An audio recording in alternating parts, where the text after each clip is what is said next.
If you are bitten by a snake, what is the first thing that you should do? Focus on healing, right?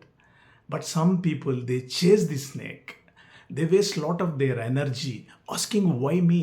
Why did it bite me? I didn't deserve this. But more you chase the snake, the more the poison spreads.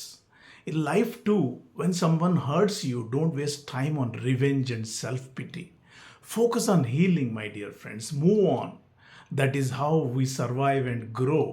Heal first. Ask questions later.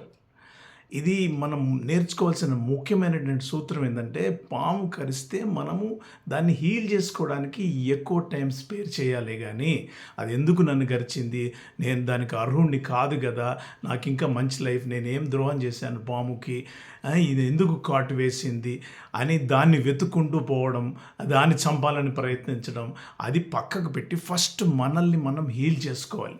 దాన్ని chase చేసుకోవడానికి వేరే వాళ్ళని ప్రేరేపించవచ్చు కానీ first you should heal yourself. Go to your doctor, get it treated.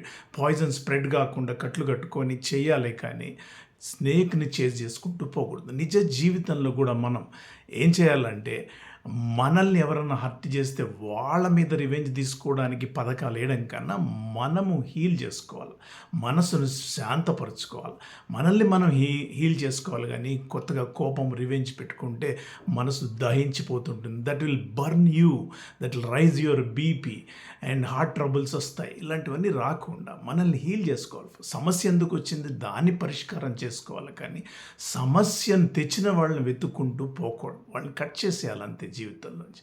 ఇది ముఖ్యమైన పాఠం ఈరోజు నేర్చుకోవాల్సింది మై డియర్ ఫ్రెండ్స్.